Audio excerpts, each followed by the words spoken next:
warahmatullahi wabarakatuh.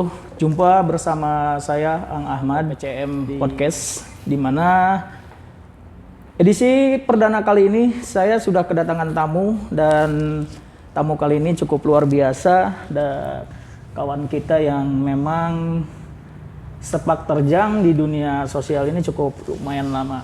Nah, berbicara tentang dunia kerelawanan, saya sudah kehadiran tamu di kesempatan siang hari ini. Yang pasti selamat pagi, siang, sore, dan malam buat teman-teman semua yang menyaksikan acara ini. Mudah-mudahan pada kesempatan edisi spesial hari ini edisi perdana di mana saya akan berbincang-bincang. Jadi tema-tema yang akan saya angkat adalah tentang persoalan-persoalan sosial dan yang pastinya seputar sosial yang ada di seputaran Banten.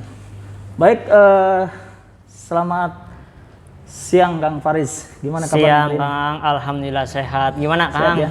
Sehat?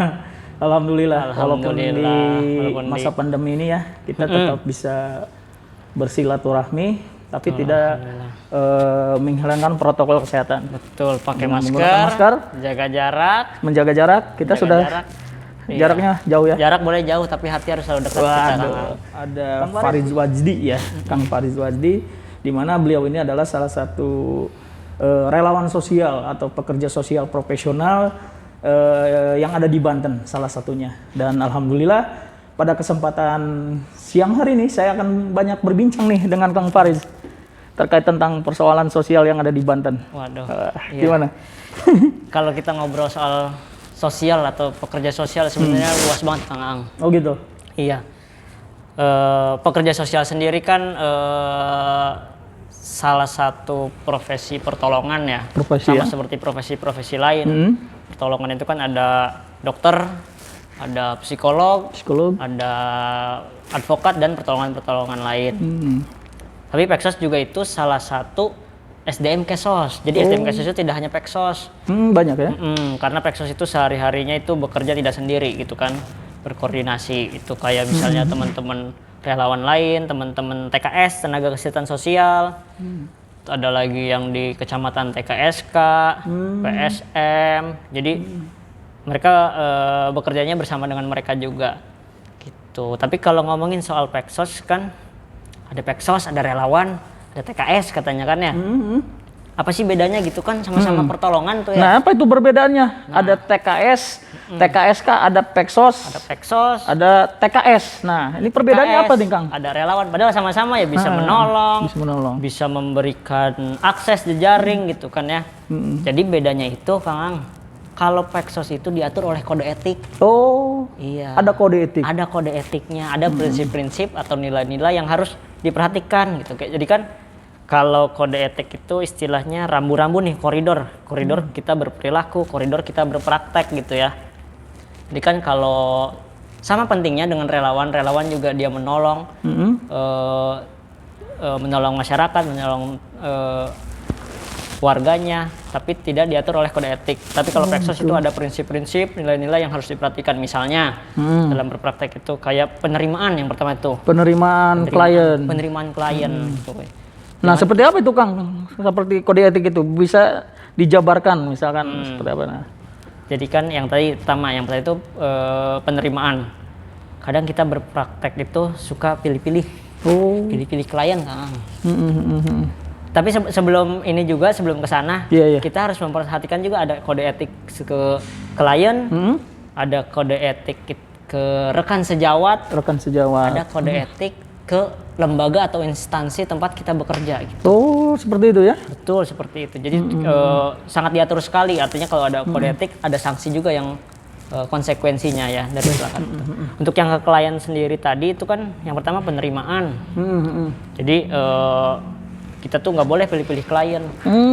Saya cocoknya nih kliennya sama yang sesama pengennya Sunda aja kliennya. Nah, itu mah. Oh, itu mah Jawa. Nggak boleh itu ya? Nah, itu kalau pilih-pilih klien gitu sudah melanggar kode etik gitu. Oh, itu salah satu pelanggaran kode etik. Itu bisa kena sanksi, Kang? Bisa kena sanksi itu. Sanksi, oke. Terus penerimaan, terus ada lagi kerahasiaan. Nah ini yang sering sekali kadang luput dari teman-teman pekerja sosial atau teman yang lainnya. Kan sekarang musim tuh media sosial. Kita menjaga kerahasiaan, tidak cerita sana sini, tapi kita posting. Sampai kita lupa yang dipostingnya itu klien kita sendiri. Oh gitu. Itu melanggar kode etik juga ya? Melanggar kode etik. Oke Kang, ini menarik. Nanti sebelum kita ke kode etik pekerjaan sosial ini, Kang Farid ini adalah salah satu teman-teman kita akan memperkenalkan juga. Kang Farid ini adalah salah satu ketua DPD Ikatan Pekerja Sosial Profesional Indonesia di Provinsi Banten ya Kang ya. Periode tahun 2021 sampai 2023 ya. Kang Farid ini adalah salah satu terpilih ketua DPD Ikatan Pekerja Sosial Profesional Indonesia. Nah, Kang ceritakan sih tentang IPSPI itu apa sih? Nah, perannya di pekerja sosial untuk teman-teman membidangi teman-teman yang ada di pekerjaan sosial itu seperti apa gitu, Kang? Terima kasih Kang, nih saya sampai lupa memperkenalkan diri.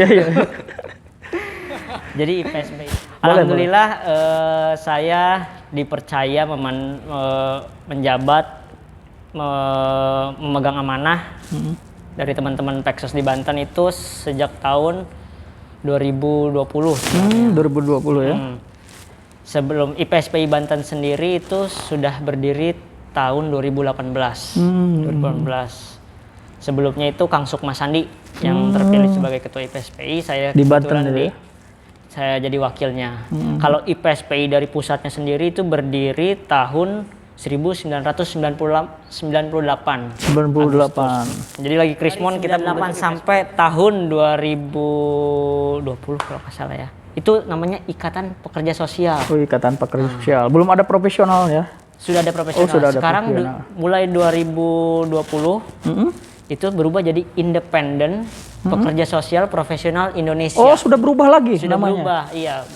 Belum lagi, baru sekali berubah. Independen Pekerja Sosial jadi IPSPI. Apa itu IPSPI?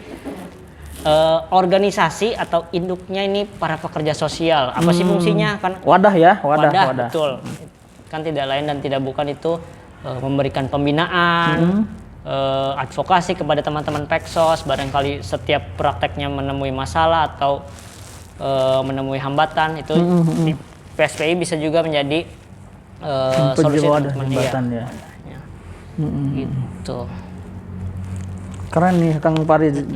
Kecil tapi pasukan saya banyak, Kang. Pasukannya banyak ya, walaupun kecil juga. Walaupun ya. kecil pasukan saya gede-gede. Nah, pengalaman selama jadi pekerja sosial ini gimana, Kang? Wah, kalau rasa permen mah permen yang asam manis itu apa nano-nano ya? Nano-nano ya. Ada pahit, asam manis. Kalau jadi Peksos sendiri Kang ya, memang benar kata senior-senior. Jadi Peksos itu syarat pertamanya adalah harus selesai dengan diri sendiri. Jadi kalau belum selesai dengan dirinya sendiri itu berat jadi Peksos. Artinya belum selesai dengan sudah selesai dengan dirinya sendiri itu mampu menangani masalahnya sendiri gitu. Kalau Peksosnya saja tidak bisa menangani masalah sendiri, gimana membantu orang kan ya, Kang ya. Gitu. Terus tujuan atau goals dari praktek Peksos itu sendiri kan adalah keberfungsian sosialnya kan. Kadang teman-teman itu masih atau masyarakat masih belum tahu nih apa sih tujuan dari Peksos gitu kan. Di setting ini ada, di setting pendidikan ada, di setting hukum ada gitu kan. Ya seperti halnya ada lembaga bantuan hukum. Iya. Apakah pekerja sosial itu sama Kang profesi seperti itu? Misalkan mengadvokasi persoalan-persoalan sosial yang ada di masyarakat seperti itu? Kalau lembaga hukum itu kan yang lebih tahu lembaga hukum ya. Mungkin itu ranahnya hukum. Tapi kalau tujuan dari adanya peran Peksos itu adalah keberfungsian sosialnya. Oh, keberfungsian sosial agar bisa si kliennya bisa maksimal kan, ya. Indikator keberfungsian sosial itu bisa memecahkan masalahnya sendiri, bisa berfungsi sesuai perannya, terus juga dia bisa memenuhi kebutuhan dasarnya. Itu tujuannya sebenarnya Kang. Ini menarik nih karena Kang Farid ini pengalaman praktek di pekerjaan sosial juga cukup lumayan dari tahun 2015. Ada praktek pekerja sosial pengenalan masalah, pemeluhan potensi masalah, sistem sumber kesejahteraan sosial, bahkan kalau di saat bencana-bencana itu juga sempat turun juga ya. Terakhir di mana itu, Kang? Alhamdulillah, nggak tahu alhamdulillah, nggak tahu astagfirullah ya. Saya 2018 itu berangkat ke Palu, teman-teman kita, saudara-saudara kita yang sedang tertimpa bencana di sana. Itu dengan teman-teman pekerja sosial lainnya berangkat ke sana, Kang. Padahal itu saya mau nikah loh, Kang. Oh, mau nikah itu ya? Mau nikah itu minta izin orang tua dan minta izin calon istri. Calon mertua juga ya? Calon mertua itu mau nikah itu, tapi ada pengalaman menarik katanya di sana, pakai mobil Tayo katanya, mobil yang ini badannya kecil tapi menggunakan mobil besar ya. Betul. Gimana itu, Kang, ceritanya? Itu ya benar, kalau Pexos itu tidak hanya pengetahuan dan nilainya saja gitu, tapi harus punya keterampilan, bahkan soft skill yang lain itu harus dimiliki, karena kita nggak tahu seperti apa nanti medannya di lapangan kan. Oh iya gitu. Dan kebetulan di sana itu tempat bencana yang kondisi budayanya juga berbeda dengan tempat saya tinggal di sini. Tapi kalau saya ke sana tidak berbuat berbeda juga, untuk apa gitu jauh-jauh ke sana ya. Akhirnya memberanikan diri, saya bisa nih lah bawa bis. Waktu itu saya ke 3 kabupaten, Kang. Ke Palu tuh. Ke Kabupaten Palu, Kota Palu, terus ke Sigi, terus sama Donggala. Di Donggala itu ya? bawa Tayo kan itu. Tidak terlupakan. Tidak terlupakan. Bahkan jadi cerita teman-teman katanya ya, di Cerita pekerja teman-teman. sosial itu, bahwa ini Parit ini kecil-kecil bisa bawa mobil Tayo katanya. Itu yang paling berkesan sepertinya. Kang Farid, pengalaman di bidang bencana juga luar biasa. Pada tahun 2012 ini adalah memberikan layanan dukungan psikososial ya, Dukungan dan psikososial. family tracing ya. Nah, ini menarik karena mungkin teman-teman pekerja sosial itu, terutama Sakti Pexos, dibekali ya, Kang ya. Dibekali tidak itu tenang dalam tracing di lokasi bencana seperti itu. Betul, kita berangkat bukan tanpa senjata ya. Kita ke sana dengan bekal yang matang, tidak asal terjun gitu ya, nyemplung tapi nggak bisa berenang, itu kan malah menambah masalah baru ya. Kita dibekali teknik Keahlian dan keterampilan keterampilan ya. Apalagi di sana melakukan dukungan psikososial kepada anak-anak yang mengalami kondisi yang sangat luar biasa gitu. Apalagi tadi family tracing, banyak anak-anak terpisah di sana. Luar biasa sekali itu. Nah, kalau ini, Kang, kalau di IPSP ini teman-teman banyak juga, selain Satuan Bakti Pekerja Sakti Pexos ya yang menangani anak, ada nggak teman-teman pekerja sosial yang lainnya, misalkan pendamping disabilitas itu ikut terlibat di IPSP itu sendiri? Kita kembali lagi ke dasarnya Pexos ya, Kang. Jadi Pexos itu kan kita punya 3 metode. Ada metode cashwalk. Cashwalk itu atau bahasa Jermannya itu individu dan keluarga. Individunya dan keluarga.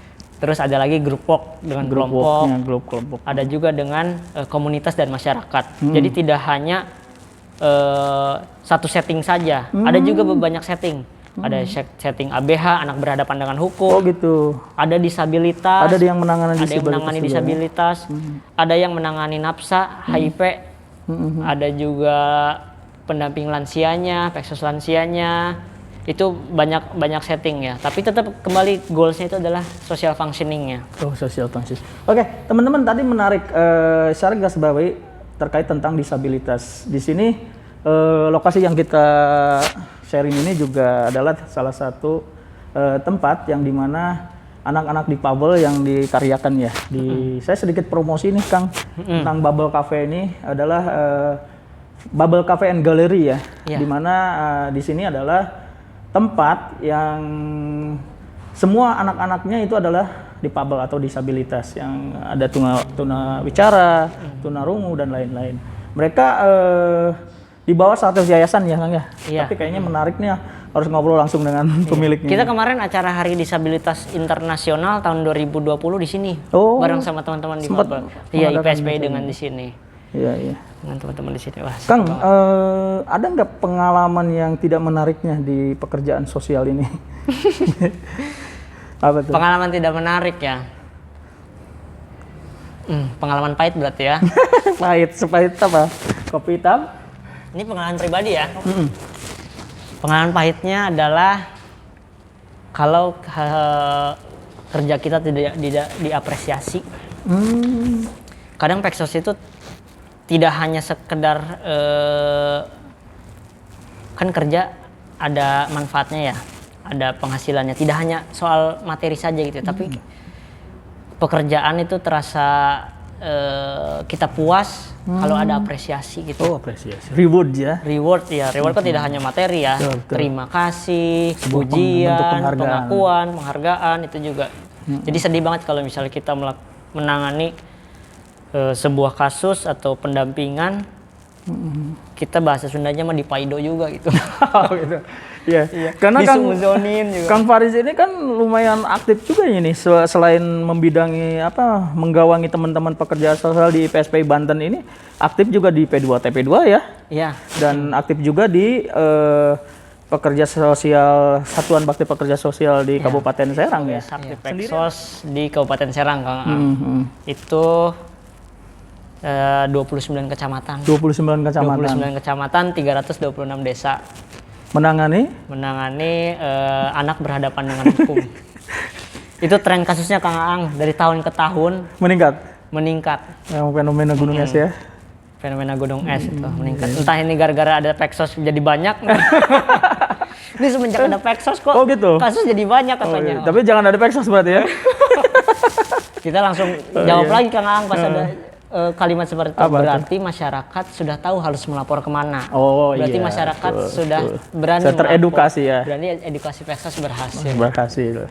Selama ini melakukan promotif dan preventif juga. Promotif dan preventif pencegahan. Nah, kegiatan IPSP ini selama ini apa Kang? Selain misalkan mengadakan seminar atau apa? Kita melakukan juga itu yang pertama nih ya, yang pertama karena nah, apalagi ini masa pandemi seperti ini ya. Ada hotline IPSPI. Follow aja Instagramnya di promosi nih Kang. Boleh. Instagramnya Bang. Instagramnya di @IPSPI Banten. Kita juga menerima layanan hotline IPSPI itu konseling terkait dengan masalah pandemik nih. Terkait masalah pandemi. Terkait masalah pandemi. Bisa melakukan layanan dukungan psikososial juga ya. Betul. Ya Kang. Ini menarik memang kalau berbicara tentang persoalan sosial tidak memakan waktu yang cukup singkat ya, karena berbicara sosial ini pasti ada kaitannya dengan persoalan-persoalan yang ada di lingkungan masyarakat juga. Artinya tidak semuanya juga persoalan ini harus di-hire oleh teman-teman pekerja sosial ya kan. Betul. Jadi masyarakat di luaran sana juga harus ikut peran serta ya dalam karena penjagaan dan prinsipnya itu perlindungan. Peksos itu bukan bekerja sendiri ya. Tujuannya kan itu bagaimana memberdayakan atau memberfungsikan si klien itu. Jadi kalau apa-apa harus Peksos, nggak berhasil juga itu Peksos. Nggak berhasil ya. Nggak berhasil.